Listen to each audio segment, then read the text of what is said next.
ये ईके महाकाव्य है, समय और जीवन की कहानी जो अरबों वर्षों से चली आ रही है। हम इस अनंत ब्रह्मांड में ईके छोटा सा बिंदु है, लेकिन हमारी यात्रा अद्भुत है। 4 अरब साल पहले पृथ्वी ज्वालामुखियों और बिजली की ईके भयानक दुनिया थी। कोई शांति नहीं थी, सिर्फ आग और टक्कर थी। जीवन का कोई निशान नहीं था। गहरे लाल तापमान और तेज गर्मी में प्रारंभिक वातावरण में सिर्फ जहरीली गैसें और गरजती बिजली थी। यह हमारा घर था, अभी भी निर्मलशील। अनगिनत उल्कापिंडों की टक्करों ने जमीन पर पानी लिया। धीरे धीरे धरती ठंडी हुई और प्रचंड महासागर बने। यह द जीवन के पहले पल ने उन गर्म रहस्यमयी सागरों में चमत्कार हुआ। रासायनिक क्रियाओं ने सरल कार्बोनिक अणुओं को जन्म दिया।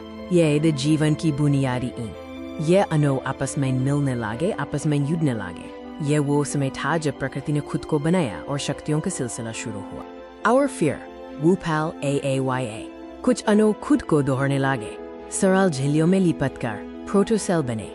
जीवन ने पहली बार अपनी सीमाएं निर्धारित की। अरबों वर्षों तक पृथ्वी पर सिर्फ एक कोशिकीय जीव प्रोकार्योट्स का राज था, एक छोटा सा जीव जो हमारी पूरी कहानी की नींव बना। यह सूक्ष्म जीव बड़े समुद्रों में फैल गए, धीरे धीरे विकास करते हुए। इन्होंने गहन अंधेरे में भी आराम से जीवन व्यतीत किया। कुछ नए जीवन ने सूरज की रोशनी को शक्ति में बदलना सीखा। इस प्रकाश संश्लेषण ने अप्यूटीपर के रूप में ऑक्सीजन छोड़ी। यह ऑक्सीजन क्रांति थी जिसने पृथ्वी के वातावरण को हमेशा के लिए बदल दिया। ऑक्सीजन की बढ़ती मात्रा ने बड़े बदलाव लाए। कोशिकाएं और अधिक जटिल हो गए। यूकैरियोटिक कोशिकाओं का उदय हुआ। फिर उन्होंने आपस में मिलकर काम करना सीखा। सदियों के दौरान एक कोशिकीय जीवन ने समूह बनाना शुरू किया। बहुकोशिकीय जीवन का जन्म हुआ। अब जीवन सिर्फ सरल नहीं रहा, बल्कि एक नया आयाम मिल चुका था। लगभग 54 करोड़ वर्ष पहले कैम्ब्रियन का विस्फोट हुआ। समुद्र में अचानक तरह के जीव उत्पन्न हुए। पहली बार जंतुओं में हड्डियां और संक्षिप्त शरीर की रचना हुई।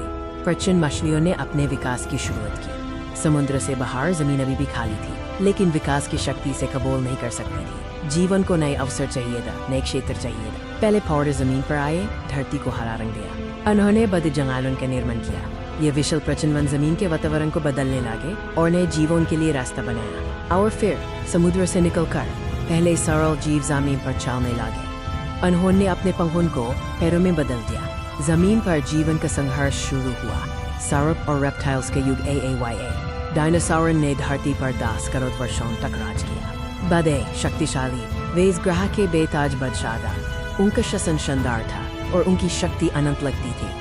हर दिशा में वे विकास करते रहे, पृथ्वी के हर क्षेत्र पर अपना प्रभाव छोड़ते रहे। लेकिन 6.6 करोड़ वर्ष पहले ब्रह्मांड से ईके विपदा आई। एक विशाल उल्कापिंड पृथ्वी से टकराया। इसे ईके में विनाश हुआ, जिसमें डिनोसॉरों का युग समाप्त हो गया। इस विपदा ने नए जीवों के लिए रास्ता खोला। छोटे गुप्त स्तनोरियों ने विकास किया और डायनासोरस के विशाल साम्राज्य के खत्म होने के बाद उन्होंने दुनिया पर राज करना शुरू किया। सदियों से यह स्तनोरी विकसित होते रहे। फिर उन पर रहने वाले प्रिमेटिव्स से लेकर धीरे धीरे पहले होमिनिन्स दो पैरों पर चलना सीखते हैं। यह मानव की पहली सीढ़ी थी। हमने आग पर काबू पाया, औजार बनाए और महाद्वीपों में फैल गए। हमने सभ्यताएं बनाई, ज्ञान प्राप्त किया और तरंग की तरफ देखा। अरबन साल की इस विकास यात्रा का अंत नहीं है। हम अभी भी विकसित हो रहे हैं और खोज जारी है।